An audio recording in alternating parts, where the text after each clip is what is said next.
Hey guys, what's up? So I thought I'd make a short video because in a few of my recent games, I had come up with a few brilliant moves. I thought I'd share them with you guys in case it helps. So in the first game that we have, we're playing this guy, F. Champy.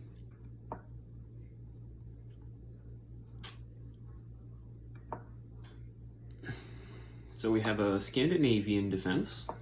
I'm going to skip through to the point where the brilliant move occurred.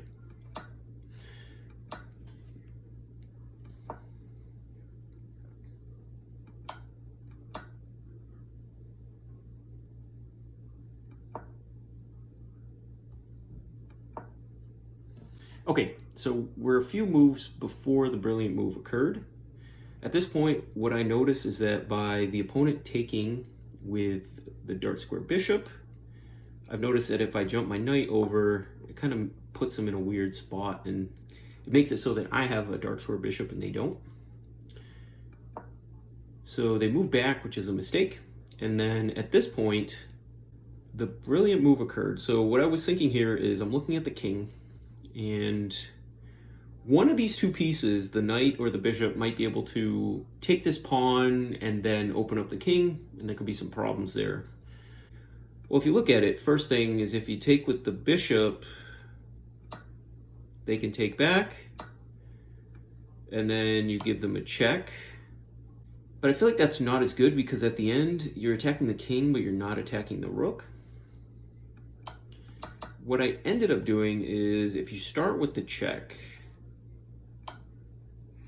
which was the brilliant move, take back, and then now if you take with the bishop, their rook is under attack. So all I calculated in this, it was, okay, they're going to sidestep, and then I would be able to give a check on the king, which would be pretty much unstoppable. So that's all I saw. But I did miss something. So in the actual game, instead of moving the rook, this guy decided to go like this, which I didn't see. But it turns out that's also a mistake. I'll give you guys some time to pause the video, and you can figure out what the best continuation is for white.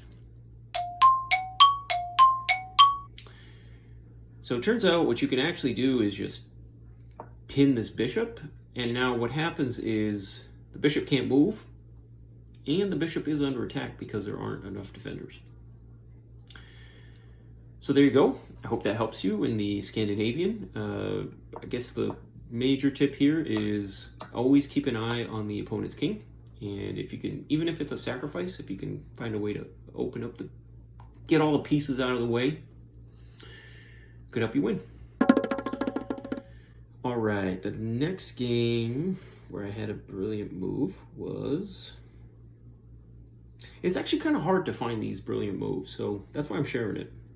All right, in this game, what happened here? We had... I don't know what kind of opening this is.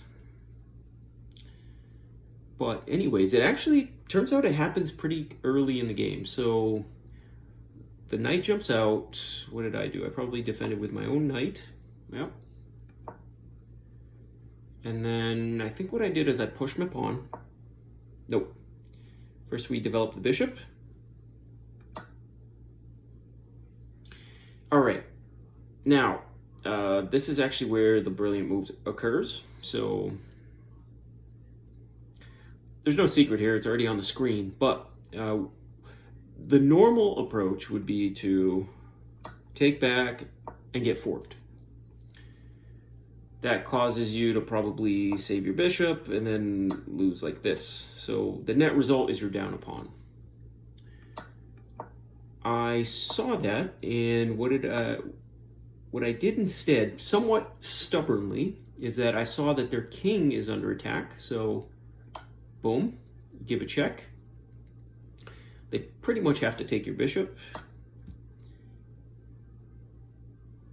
And then you give this check. No, you don't give the check.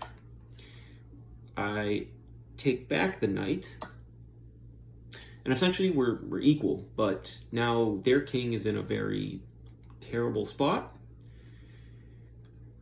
And our knight is actually developed and they have no pieces out. So